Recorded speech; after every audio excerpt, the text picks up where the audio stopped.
Hello everyone, welcome to EarthGyan.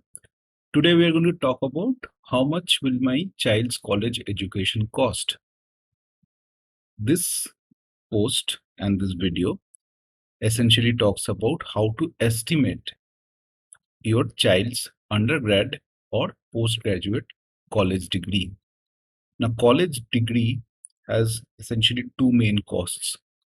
The cost that you pay to the institute where you get your degree from, and the cost that you pay for other things like entrance examinations, hostel fees, day-to-day living expenses for either 2 years or 4 years, depending on the duration of the course.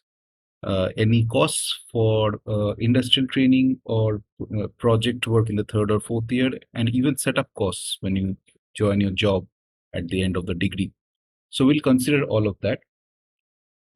So it would be fairly easy to estimate how much the college costs, right? But one thing we need to keep in mind that all of these costs, they do not happen at the same time.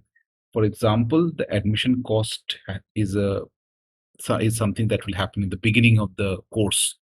The first year, second year, third year, fourth year costs will be similarly spread out, and the any costs for entrance examination preparation and all that will happen say 1 or 2 years before the course even starts. So it's not a single goal per se where you spend money on one particular date or in one go. You do not. Let us say if your total degree cost is 20 lakhs, but you're not going to spend the entire 20 lakhs on the first day. So it's going to be spread out, which effectively means that we have an option of modeling this goal not as one single goal, but we'll spread it out over multiple years. The reason we will do this is so that we can have a suitable asset allocation for each of these individual yearly goals. Some would say this is complex. I would say it is not, because you can always use a very simple Excel based calculator to manage a multi year goal like this. So before anything else, I'll just quickly walk you through the process that we are going to follow to estimate the costs. So this is again on the blog. That article title is "How much will my child's college education cost?" We'll quickly go through what we are covering. So the table of contents essentially says that how we are going to estimate the cost of these goals, and a detailed breakup followed by a live example where we have shown how much would a 4-year IIT engineering degree cost today. And of course, there are challenges. How do you know how much will the cost will be today? I mean, the child might be 3 years old. So how do you know all that? So we'll cover that. And of course, our standard process of goal-based investing and what do you need to get started. So we'll get started on this. Uh, Saving for college education for children is a fairly simple thing. It does not have to be very complicated if you follow the process that we're going to explain, right? So we are going to follow standard goal-based investing method that we have been using in this blog throughout. We'll start with defining the goal itself.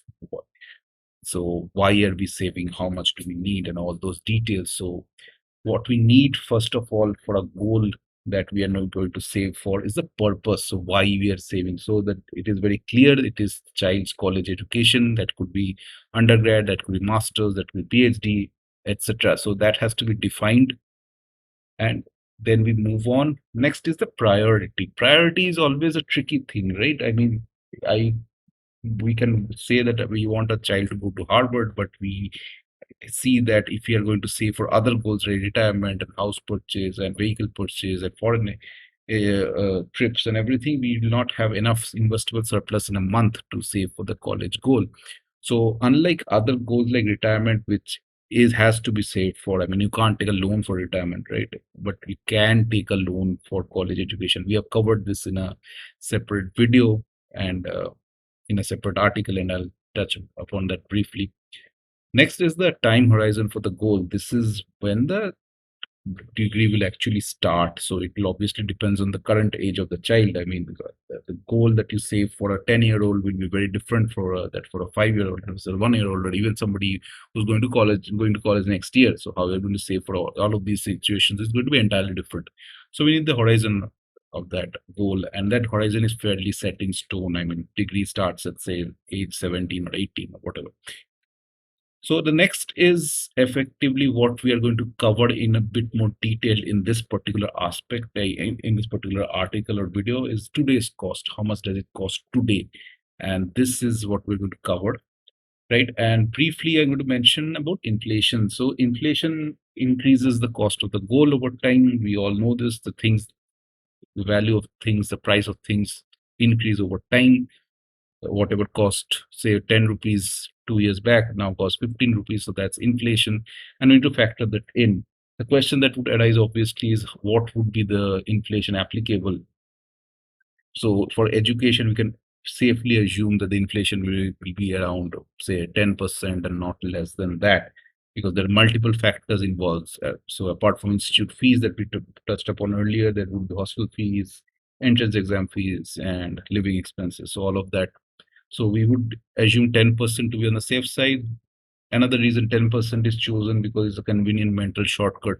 If you have something that goes up by 10% every year, the cost of that item effectively doubles in 7 years. That's the basic example of the rule of 72. So 10% doubles in 7 years. That's how it works. So if your child is say 2 years old and the degree starts at the age of 17, so that's 15 years down the line. So the goal would be more than quadruple. So a 10 lakhs degree will cost 40 lakhs 15 years down the line. So that's the reality, more than 40 lakhs. That's how inflation works.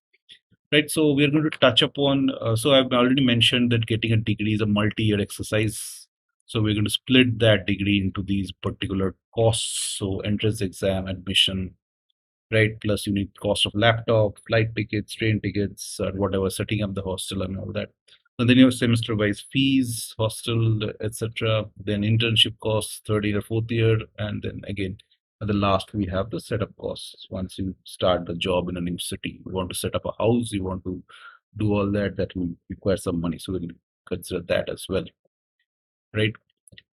So how do we start the cost estimation? So the very basic example, and I have an engineering degree in mind. I am myself an engineer, so that's logical for me to start from that as an example.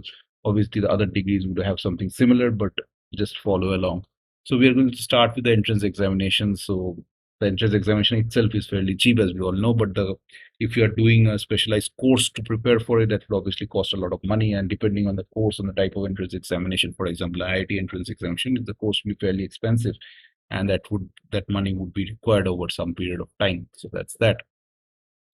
Right. So then the next big line item in the degree cost is the admission cost itself. So this will be happening at the time of admission, and it will obviously be a fairly large figure. If you get a government college, it will be overall low, but if it's a private college, it will be fairly high. So that's admission costs. Then you have the semester-wise costs or the year-wise costs, which are payable to the institute. Typically, this includes the hostel fees, etc. Unless you're a day scholar, so that will be then you don't have hostel fees. And it's the depending on number of semesters, so it's a 4-year degree, 2 semesters per year, so that's 8 semesters. So you multiply the semester-wise fees by 8 and get that. Next, we will move on to industrial training. So depending on how the course progresses, you can have it in third year or fourth year. So you need to put some allowance for that. Typically, industrial trainings are paid if the internship is something that could be paid by the company or someone else or the institute. But just to be on the safe side, let's say that it requires a foreign trip or something like that, just keep some money aside for that. And obviously, like I said, the cost post degree is something that you need to keep in mind. That when you go and set up, whether you stay in a PG or in a rented apartment where you want to create, whether it's some are furnished, unfurnished, semi-furnished, so all that could have some cost associated. Right, we'll briefly look at inflation one more time. Like I said, 7%, at 10% it doubles in 7 years. So at 7% it doubles in 10 years. So that's again the same thing. So here we have a small table that shows you how cost of a goal increases with time. Like you see here that a 10% at 10% inflation in 15 years, a 25 lakhs goal would more than quadruple to more than a crore. So that's reality. That's how numbers work. So I've given the inflation formula as well. So that's the impact of inflation. So if you're saving, targeting 25 lakhs in today's money, and you save only 25 lakhs, then obviously you'll end up with a lot less. So you need to save as per, adjust the goal target with inflation every year. So that's that.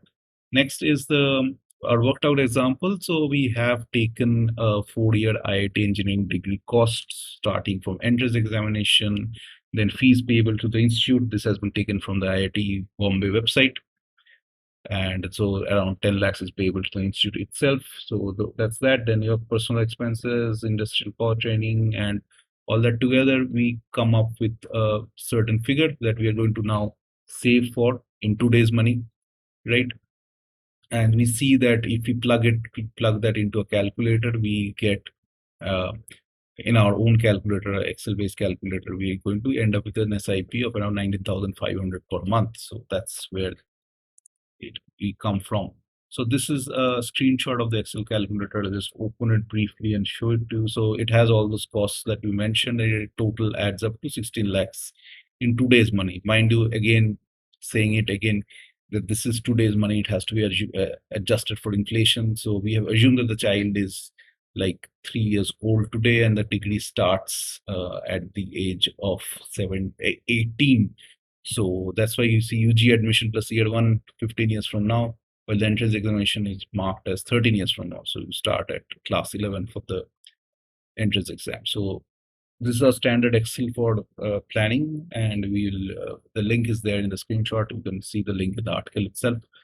So that's how it is going to be. So it's a SIP of 16 lakhs today over 6 years essentially, right? And that has an SIP of 19,500. And this assumes certain equity debt split over time, and that you need to manage. It does, and you have to increment this SIP by 5%. So I'm going to touch this again at the end of the video. So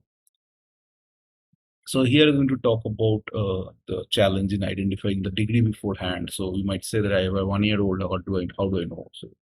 So this you need to sit down as a family and decide that what is your overall target. Do you want to have a foreign degree, undergraduate in India, or postgraduate abroad, or postgraduate, I mean, both degrees abroad or both degrees in India? What is the essential target?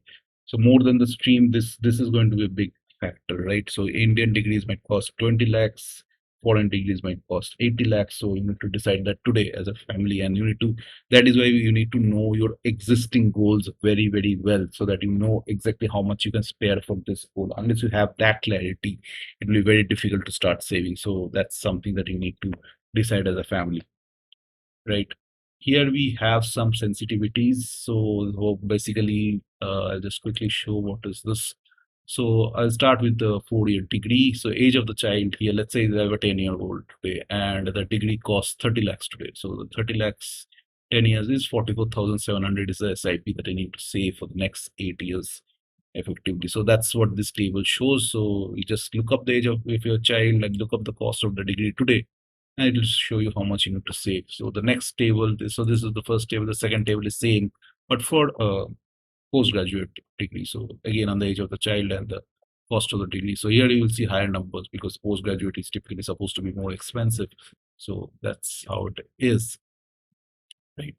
So here are some assumptions that we have made about the equity and debt returns. So if you have noticed that we have not spoken to about what to invest in, so we'll cover that separately, but we do mention that briefly in the article itself. Just have a look there. And so that's one. Next is a very important point about funding, the source of funding. So we have been talking about saving the money for the course on our own, right? But an option could be educational loans.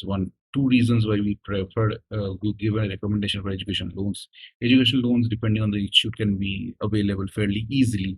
And education loans give you, as the parent, the flexibility of saving a little less for these goals in case something else has higher priority, like for example retirement. And there's a psychological aspect as well, that a child, if they know that they're taking a loan, it would probably make them a little more serious towards their degree instead of getting it paid, and so basically getting a free ride through college. So it's, again, it depends on how, what your child feels and how you feel about the whole thing. So it's a family thing, is again, you need to discuss in the family and decide. But if an education loan is available, that it should be taken. So if nothing else, then you can simply defer your own investments for a few years while the course is happening, and then pay it off later. That will give you a little more years in compounding. So depending, it depends, if you can make a little more money, a little get more returns than the loan of the interest rate of the loan itself. So that's there. So again, before ending, we're going to talk about this very basic things that every family needs to have, irrespective of what goal they're saving for. One is the obvious, the emergency fund. You don't want an emergency, a medical emergency, a job loss related, or anything else to come and derail all your plans. So have an emergency fund with 6 or 12 months of expenses. So expenses includes your mandatory expenses as well as your EMIs, etc. Then a sinking fund allows you to pay for large yearly expenses, like, for example, insurance premium or festival related gifting or travel. So you save for it every month and then spend it in one go. So that keeps your budget smooth.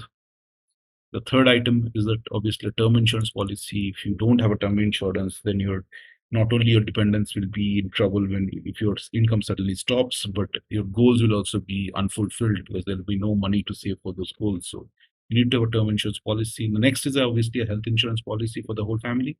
So better have that, irrespective of whether your employer provides that or not. So that's just protection against Murphy's law.